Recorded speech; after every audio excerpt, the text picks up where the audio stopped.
Hi, this is David Benzaquen, and you're listening to Awaken Nation with Brad Szollose. A huge shift is taking place on planet Earth. People seem to be waking up. Tired of the way things used to be, they are creating something brand new and changing the world we live in. My name is Brad Szollose, and I get to sit down with the next generation of idea makers, the disruptors, and the game changers. Everyday people, just like you and me, from all over, who are doing amazing things. Welcome to Awakened Nation. Oh man, I am excited to have our guest on today. He's somebody I've known for, how many years have I known you, David? At least 8 or 9 years. Oh my God, time has flown. Yeah. But David Benzaquen, in case you don't know who he is the co-founder and CEO of Ocean Hugger Foods, a company which manufactures plant-based seafood alternatives to address the overfishing crisis. The company has received innovation awards from Whole Foods Market and Sysco, and has been heralded in the New York Times, USA Today, CBS Morning News, and more. David is an investor in plant-based food companies and a mentor and advisor to various companies in the space. And I got to say this, you're one of the few people who could get me to cut back on meat, baby. So welcome to the show, David. Thank you so much for having me. I'm thrilled to be here. Good. You and I met through your mom, which is kind of really extraordinary circumstances, living in the hustle bustle of New York City. She called me up one day and she says, "Hey, my son has this company. You got to meet him." And this goes back, and we'll talk a little bit about this, but I want to talk about your journey a little bit. But you had plant-based solutions, which I loved. You were doing the marketing and the package design and the advertising for the vegan space and the launch and everything else. But let's go back to the beginning. What made you become a vegan? Sure. So I've been passionate about social change issues my whole life, and I've been involved in a lot of different causes, from helping, volunteering with kids in terminally ill, kids in hospitals when I was a kid, to different social justice work. But the issue that really spoke to me most was the fact that every single day, every single time we sit down to eat or step into the supermarket, we can make choices with our own consumer dollars, with our own forks, that can impact health, the animals, and the environment. And there's nothing more powerful than being able to make such a choice oneself without having to change any structures or change the world. At 18, when I went vegan, I was looking to be empowered. I was looking to be able to make a difference. And of all the causes that I wanted to be involved in, this was the one where I could have such a massive impact on my own. That's what inspired me. Wow. Now, you saved a pig. This made the New York Times. A lot of people don't realize you were famous at a young age. You want to talk about that? Sure. So I used to work for a nonprofit organization called Farm Sanctuary, and the organization rescued farm animals, cows, pigs, chickens, goats, sheep, turkeys, ducks, geese, etc., from factory farms and really cruel farming practices. And in 2008, there was a massive flood of the Mississippi River, and it flooded eastern Iowa. And Iowa is one of the largest states in the country, and so second after only North Carolina. So 25 million pigs were left behind to die in an emergency zone where people were evacuated. And so Farm Sanctuary went in to rescue some of these pigs, and I had the privilege of participating in that, and even got to bottle feed some pre-newborn piglets in the palm of my hand. Wow. That's incredible. Now, you and I have talked about this, and you made a transition from being the radical vegan, to getting angry at people for why you're doing this, to making this transition where, hey, I'm just going to show you my lifestyle. And if you like it, you can join it or not. How did you make that transition? Sure. So really it had to do with people compassionately calling me out and helping me see that the same compassion that I had for others, for the animals, needed to be applied to people as well.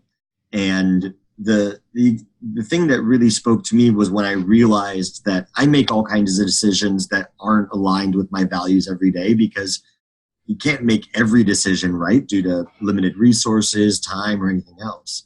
And so I realized I don't like sweatshops. but some of my clothes are probably made in them. Not because I'm a bad person, but because the options that would alleviate this issue are not as convenient, affordable, accessible, and attractive as I'd like them to be. And I don't have time to research them all. I don't have the money to go out and buy them all. And so I realized it was the same exact thing with the food choices people were making. Just because I decided that the issue that I would focus on to make social change was around my diet, that doesn't mean that other people who are making other wonderful decisions are doing anything less important. And so instead of focusing on judging people for their actions and telling them what to do, I realized that it was my job to help make the plant-based products that really make that really reduce barriers for people to change their behavior more accessible, more affordable, more attractive, and more desirable. And so I've focused ever since on marketing, branding, product development, launching and scaling amazing plant-based products. My goal is for people to say, not why should I eat that, but why not? Exactly. Now, I'll tell you a little bit of my journey. And this, for those of you who are listening, some of you may be angry about veganism or, how dare you tell me what I eat? I'll tell you how I learned through David. And David has really been instrumental in waking a lot of people up. And that doesn't mean you have to become a vegan, but maybe you put more vegetables in your weekly diet instead of meat. Atkins is a little bit dangerous if you've ever tried it. It can cause osteoporosis and things like this. So what are we eating? How are we eating? It's incredibly important for us to not only educate ourselves, but work with our own bodies. And for me, I grew up in Pennsylvania. I think we had meat 3 times a day and meat as a snack. That's how I grew up. It's like the number one thing is pork and sauerkraut where I grew up. And I still love it today. But as I got older, I started to realize there were a lot of people around me who were vegans and vegetarians. And a lot of them knew what they were doing, and a lot of them did not. And they could look sickly or they could look incredibly healthy. But I started to notice for myself as I hit my 50s, and I was training in jiu-jitsu and things like this, I felt drained if I ate a certain way, and I had to shift. And believe it or not, I'm a guy I don't eat carbohydrates. I don't eat a lot of wheat, and I don't eat a lot of... So what were my protein alternatives? And you really helped to educate me on this, just hanging out a little bit. Can you tell somebody what is the sort of matrix or the ideology to shift maybe a little bit more into a plant-based diet? Absolutely. So what you just said about shifting and not about needing to be perfect is the first place to start. There is no such thing as perfection. Like I was saying, I make decisions that I wish I didn't in some areas, and others do the same in these areas. But what matters is that we can all be more conscious consumers. We can all make decisions that have an impact, and every one of those things is a good thing.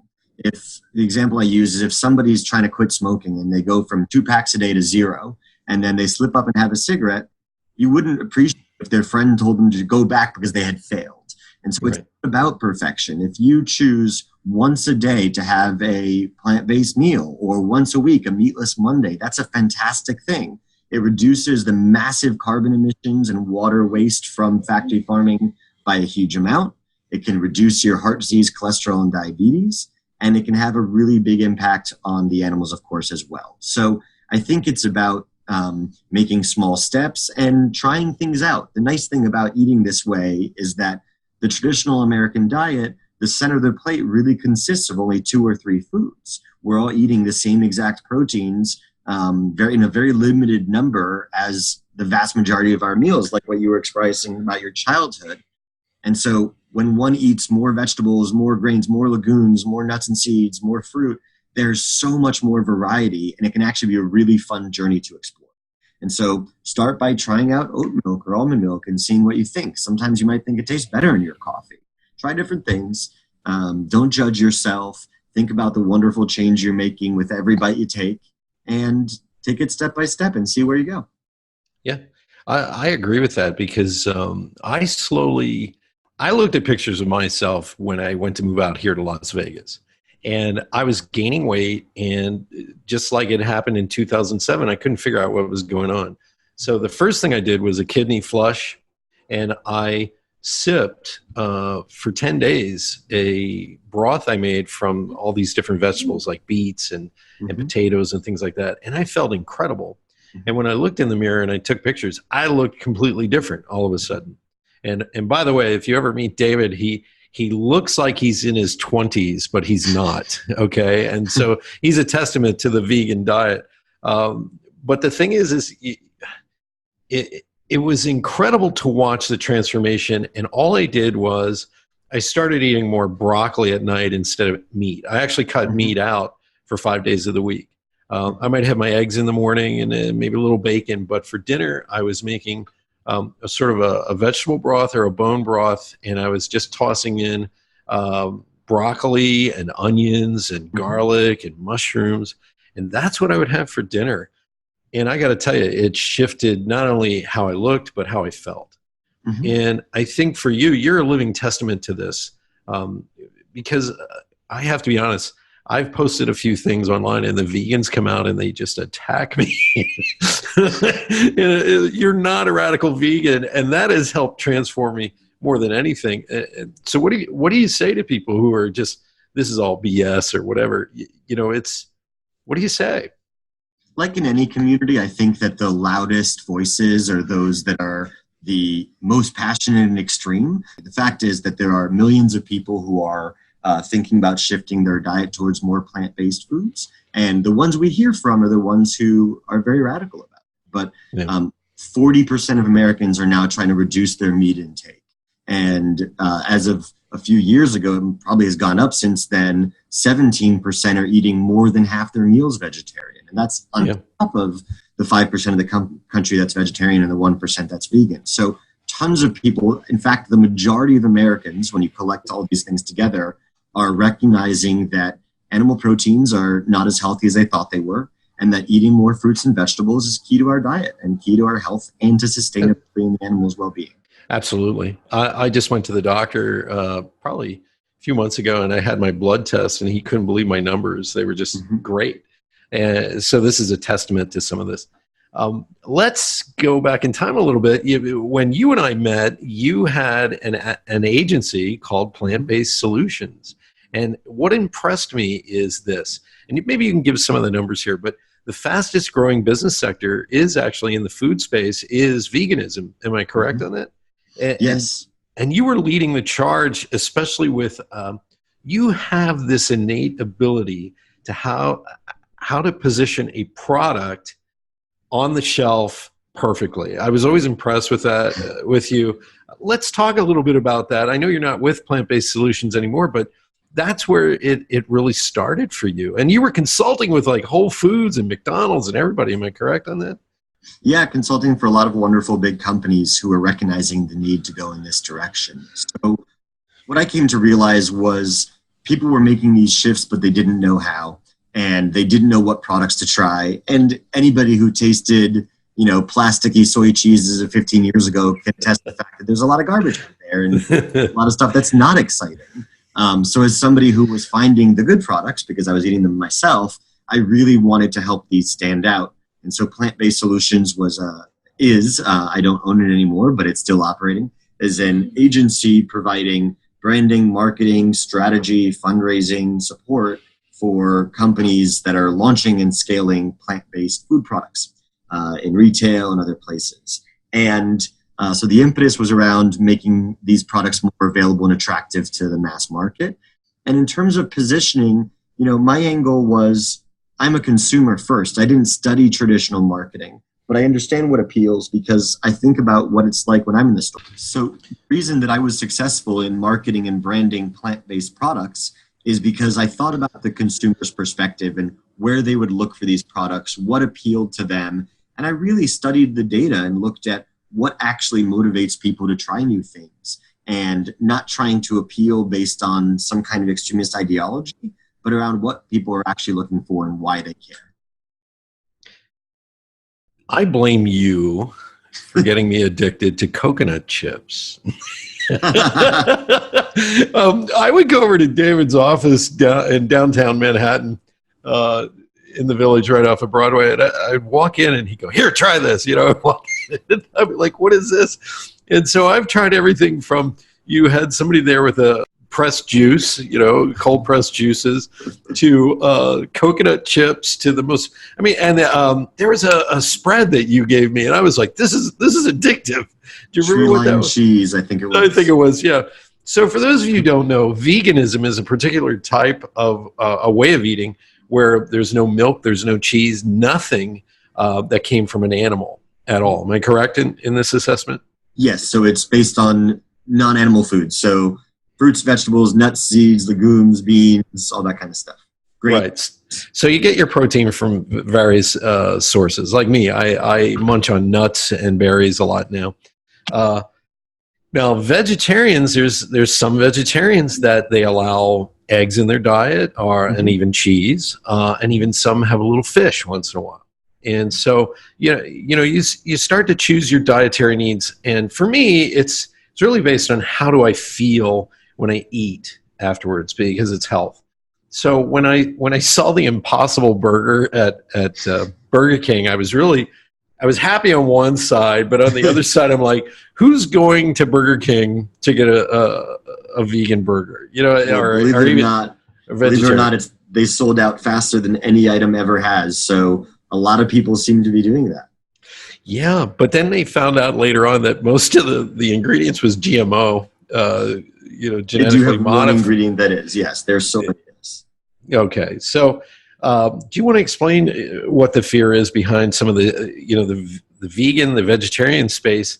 There is this huge GMO factor to think about, and what are the dangers of it? I know some people don't care. They think, hey, we can just embrace this, and other people are very concerned about genetically modified foods.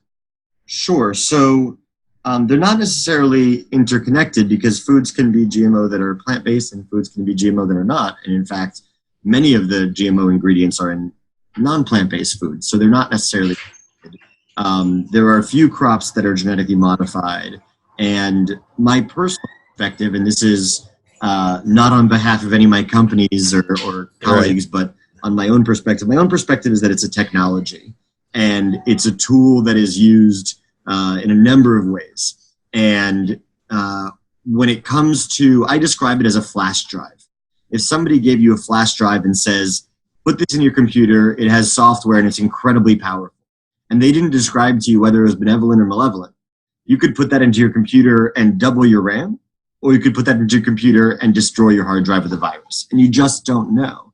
And GMOs are a tool where they alter something in the DNA of the plant, and we don't know what they're doing necessarily if they don't tell us. The ones that were introduced on the market primarily were for increasing profits of the farmers and primarily the seed companies by doing things like embedding them with pesticides to ensure that they didn't have to spray as much and they could just have the pesticide built right into the genes. Now, I don't love that idea, but I don't necessarily think that the technology itself of doing genetic modification is inherently dangerous. I don't actually know.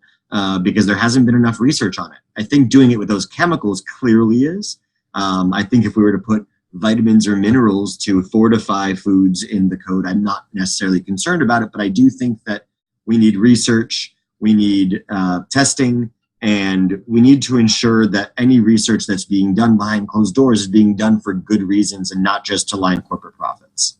It's interesting, and I talk about this a lot of times. Everything in the United States goes from a business sector to an industrialized complex, which means they just take it over, monopolize it, profits only, and they go crazy. They've done that with our military. They've done that in our healthcare space. They've done that just about everywhere across the board. And what a lot of people don't realize, and I've watched some of these movies, our farming has become an industrialized complex. And, a lot of us still are thinking like I did in Pennsylvania. I grew up around real farmers, who slaughtered their cattle naturally. They didn't, try to mass produce and dump and do all this stuff. And now you watch, I think it was the movie The Mootrix, that kind of made me go, ooh, that's disgusting. When animals are forced to do industrial level output And I'll just use the dairy industry as an example. I grew up around dairy farmers that would milk the cows by hand. I mean, I'm talking old fashioned.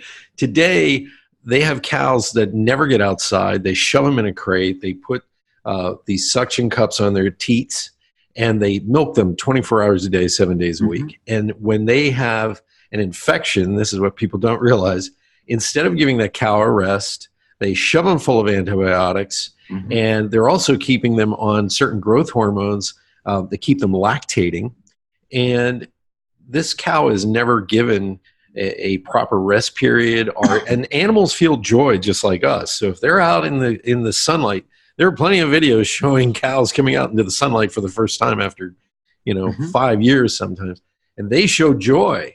So they're alive on some level that we may or may not understand. But the reality is when you drink a glass of milk in this country now, it's filled with pus, it's filled with antibiotics, it's filled with bovine growth hormone, it's filled with hormones that keep that cow lactating. And now we're wondering, when the FDA announces that 50% of teenage boys have breast tissue, and they're saying that's normal. Well, it comes from the food. And when we rush food to, go ahead. And that young girls' menstrual cycles are starting much, much earlier than they used to. Yes. There was a town in Puerto Rico where the girls started their menstrual cycles at 10. And we're talking 25 years ago, 30 years ago. And nobody could figure out why. Well, they were eating beef from the local slaughterhouse that was going to the U.S., and it was filled with growth hormones that would fatten the cattle up quicker by making their hormone levels move quicker into adulthood. We see it in chickens. Chickens, I think they're supposed to wait 6 weeks before they slaughter them. Well, they're pumping them full of growth hormones, so they go through the teenage period much earlier, and a lot of them are being slaughtered in 1 month. That you're eating that, and in product. The wild, chickens can live for years. Right, and guess what? You're eating that chemical, folks, and the FDA, I don't believe, really gives a damn. So, I mean, that's where I began. So let's have a discussion about that. And I know we don't want to demonize the entire industry, because there are people fighting on both sides, for good quality food, good organic food like I used to grow up with, where you went and you could see the farmer and buy what you wanted to buy. So let's have a conversation about that. I think it's not, I mean, maybe it's dangerous at this point. Maybe we're at a turning point. I don't know. Well, I think what we need to recognize is that it has a lot to do with the transformation of our diets to be so focused on these foods and to be so focused on so few ingredients. So our diets are so heavily beef, dairy, chicken, fish, soy, and corn, and sugar, and fat, and salt. That's what makes the vast majority of what we eat. And every processed food that we eat, we're eating, isolated and processed versions of all those ingredients. And that's a real problem. And it means that we're not getting the nutrition we need. It means that we're getting all those chemicals, as you said. But I think that there's just simply no way to feed our growing population the amount of animal protein that we are consuming at this rate, because we're running out of land, we're running out of water, and the amount of antibiotics we use, we're actually spreading more and more antibiotic-resistant strains of bacteria that are really dangerous. There was just a story yesterday in the New York Times that nursing homes in New York have extremely high rates of a new kind of pathogen that is completely incurable. It's very, very, wow. Yeah, it's very, very easily transmitted, and it's killing a lot of the patients in these nursing homes. And it comes from, they said it comes from the fact that there was a mutation of a bacterium inside farms where they were using antibiotics that caused that mutation. So this is happening more and more. I think that if we start to think about how we ate and survived for thousands of years, which was at most 2 to 6 ounces of meat a week, where the vast majority of our food was gathered and farmed rather than slaughtered, we'd really be able to make a huge difference in reducing the impact on the environment and improving our health and really enjoy our food much more. Oh, yeah. Our food is lacking so much in nutritional value that you may not know this, but 100 years ago, they discovered that there was a link between thyroid disease and breast cancer. Hmm. The lack of iodine in our bodies. And by the way, if you pump iodine into your body, your thyroid stops producing iodine. So what you need to do is take, some sort of vegetables and things like that and minerals to make it, output. It's such an epidemic today that if you read a couple of books on it, a lot of our diseases are actually coming from our diet not having iodine in it anymore. And I think it was 1912, 1920s and around there, they decided that they had to put in iodine in the salt. That's how low the iodine was becoming in our food supply. And you may not know this, but lack of iodine in your body and low thyroid causes goiters and causes tumors, fatty tumors to form. It causes heart disease. It causes breast cancer, things like this. So you're looking at one ingredient missing from our food supply. Imagine what's missing today, and we think we're eating really healthy and really well. And like you just said, we have meat, dairy, and we're kind of limiting ourselves. I try my best to put a lot of green leafy stuff in my diet. I love sushi. That's one of those things. And that leads us into something else. Mm-hmm. I have this discussion, and sometimes people get really mad at me, but I'm not a denier of the global climate change. I'm not a denier, but I'm a skeptic as to who is forcing the laws and changing things, because we're not looking at the real cause of all this. And you started to notice that they're not only are they overfishing all over. We're overfishing so much we have to get our lobsters from Africa. Okay, we're getting things flown in from all over the world. And we're fishing so much. We eat something like 1 million animals an hour, I think, in the United States, just in the U.S. alone. And so they're overfishing. They're also dumping chemicals into our oceans. Once you get 60 miles offshore, there are no laws. They can do whatever they want. So every once in a while, you'll hear on the news, they go, don't eat the fish. There's a lot of mercury in it now. Well, they don't tell you why there's a lot of mercury in it. They just dumped a bunch of chemicals in there. So we have overfishing, dumping chemicals, all this other stuff. And that leads me to your new company that you put together, the CEO of Ocean Hugger Foods, which I love the name, instead of tree hugger, Ocean Hugger. And you had me taste one of these sushi alternatives, and it blew my mind. I mean, it was incredible. But talk about this a little bit, because we're talking about sushi that's not sushi, it's plant-based. Sure. So sushi actually means the rice that's used in what we traditionally think of as sushi, which are called nori rolls. It's seasoned rice, vinegar, and sugar, and that's what we get in sushi. But what we make is, plant-based seafood alternatives that are replacing a lot of seafood items that are filled with a lot of chemicals, that are endangered, and that are harmful for our environment and our health. And our first products are ahimi, which is a tomato-based alternative to raw tuna, and unami, an eggplant-based alternative to eel. And we have new products coming out soon. But we're really focusing on offering delicious plant-based options that celebrate and protect the amazing culinary traditions that come with raw fish. So sushi from Japan, poke from Hawaii, tartare from French cuisine, and carpaccio and crudo from Italian cuisine, ceviche from Latin cuisine. We are bringing forward all these delicious foods with the same flavors and textures, but from ingredients that can be here forever, and that require a lot less water, create a lot less climate change in their production, and that aren't filled with mercury, PCBs, and microplastics. So we launched the company in 2017, and we sell our products in restaurants and in the sushi bar sections of certain retailers throughout the U.S. and Canada. Fantastic. How do people get a hold of you, David, if they wanted to get in touch with you? Sure. So first I'll say, if you want to learn more about my company, you can go to oceanhuggerfoods.com. We have a store locator on there where you can find a menu at a restaurant near you where you can try our products. And we're also on just about every social media channel you can think of. And then to reach me, you can reach me at david@oceanhuggerfoods.com. So I want to go back a little bit because this is what impressed the hell out of me. I'm a big fan of family. You know, my family half on my dad's side is Hungarian. On my mom's side, they're American. You shifted your family's genetic code when you decided to become vegan. You want to talk about that a little bit?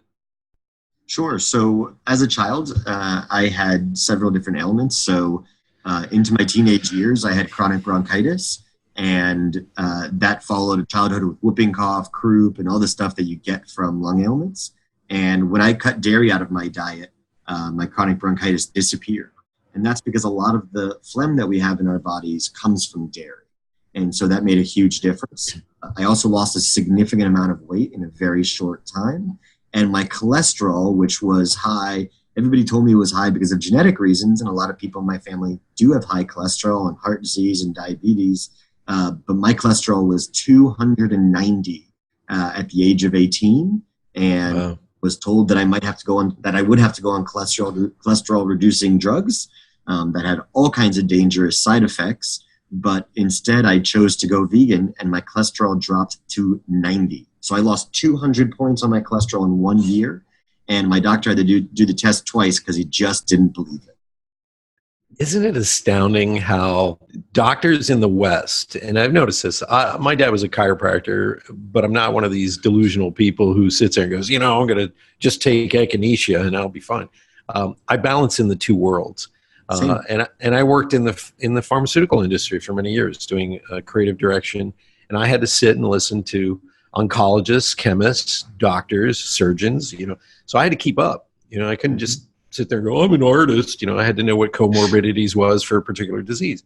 So I find it fascinating now. Everybody's running around with genetics. The reality is it's a simple shift sometimes in diet and habit.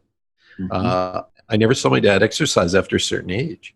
And I realized that affected him later in life. I realized my father was addicted to sugar, and that affected his bones and his bone structure, things like that. And I watched a lot of my family members who were alcoholics just look old at a certain age. And I realized if I could take my genetic code and kick it up a notch by not doing those bad habits, I would probably do well in life. And I'm almost 60 now, and I think I've figured it out. And I think when people look at you, I'm just blown away. You like never age. I'm just going to say it. Just going to put it out there. What is it? Benjamin Buttons. And this is a testament, I believe, to diet, exercise, things like that. Look around you, folks. Look around you, and you're going to see that the people who don't age usually are the people who are eating a raw diet, or they're eating a plant-based diet, or they're eating properly. Maybe they do eat a steak once in a while, but the reality is they're eating fresh vegetables in the morning or fresh fruit. They're taking care of their bodies. I've noticed people who do yoga are 10 years younger than their actual physical age. So start looking around you, and especially when you hit my age, where exercise isn't something you just do because you want to have fun. It's almost such a great daily habit to just spend that time with yourself. And I think when you watch the things that you put in your mouth, and not all of us can afford some of these, but we do have choices. When you watch the things that you put into your mouth, you start to rejoice in some of the quality that you're eating. And some people, they'll complain, well, fast food's cheaper. Yeah, okay, let me tell you something. For every McDonald's you see, there are 4 Chinese restaurants. That's a statistic. That's an actual statistic. So you do have a choice. And every Chinese restaurant has a lunch special for like $6. Mm-hmm. So we have choices. We can, just slowly shift. And I think that's the most important part about all this. So we have a few. Yeah, go ahead. Sorry. When it comes to the cost, also, we're thinking really about, if people want to eat a lot of these, what I call transitional foods, which help people experience the same flavors and textures and not sacrifice anything and, enjoy their favorite steak or their favorite cheese vegan, they can do that. But if it's about cost, it's really important to recognize two things. One is fruits and vegetables and grains are actually cheaper at their core, if not for interventions from the government, because we grow them and then we eat them. Whereas for meat or for milk, we grow the grains or the fruits and vegetables, we feed them to the cows, we maintain those cows for years, and then we slaughter them and then we eat them. So it doesn't make sense that I have one input versus 10, and it's one of those same inputs, and then I'm saying the first one is more expensive. What's actually happening is that we're subsidizing the wrong things, and we're looking for solutions in the wrong places.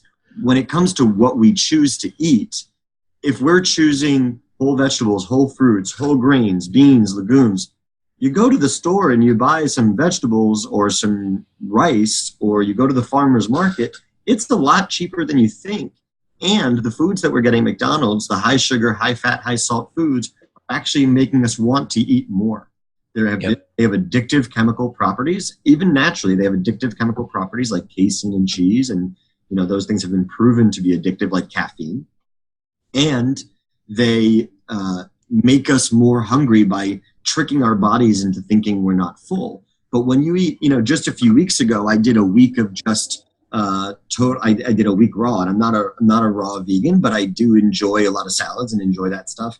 And for a week I did it, and I thought I'd be hungry, and I was stuffed the whole time. Yeah. Fiber and nutrition that's in vegetables and fruits, they're so nutrient dense.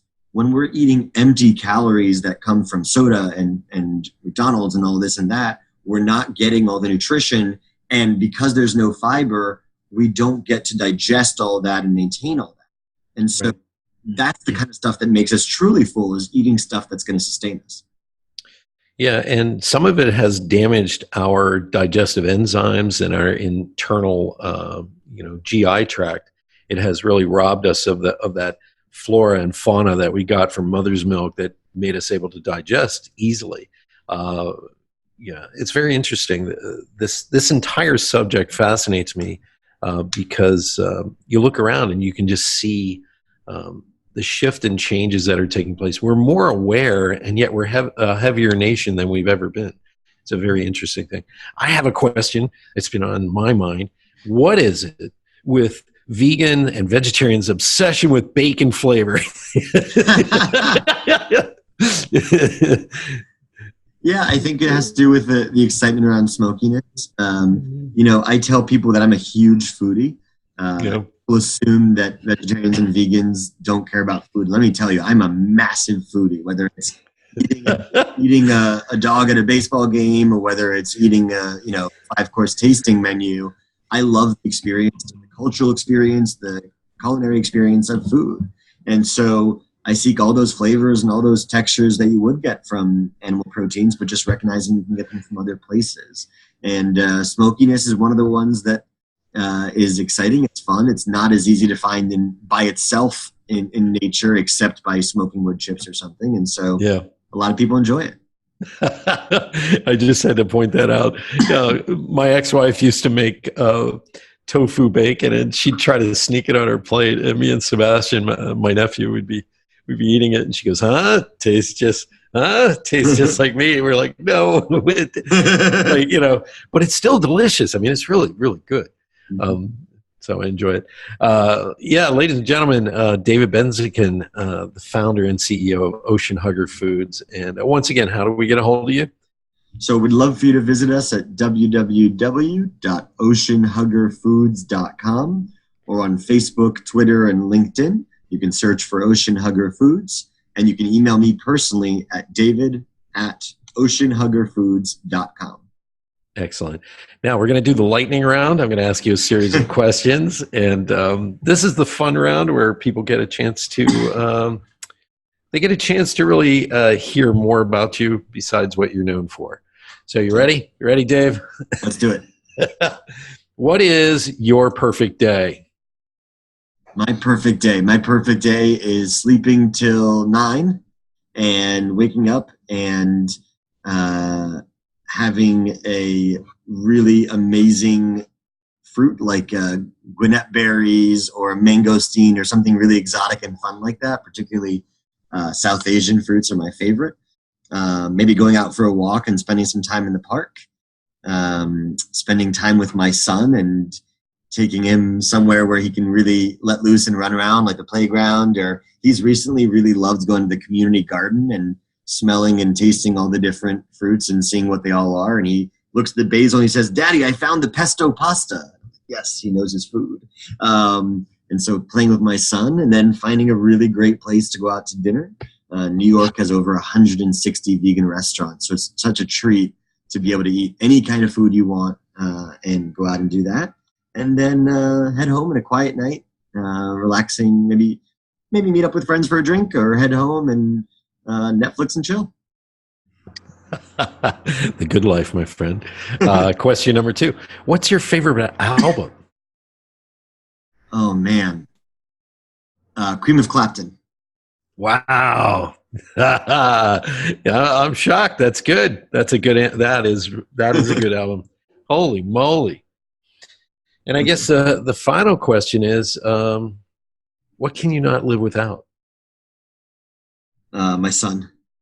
Yeah. You are a good dad. You really are. Thank you. I've watched you with that little guy. How old is he now?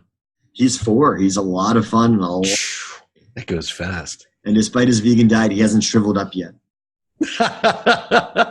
That's excellent. Ladies and gentlemen, thank you. David Benzaquen, thank you for being on the show today. Thank you so much for having me. On Awakened Nation. And please say hello to your mom. I owe her an email. She's always sending me things. But thank you, my friend. Take care, everybody. You bet. Bye-bye. Thank you so much for being a big part of the Awakened Nation movement. This is how you can help me and our extraordinary guests. If you guys enjoyed this episode, please share it out on Facebook, Twitter, and Instagram. And let's grow this movement by word of mouth. Our success will be because of you. Thank you, and see you next week.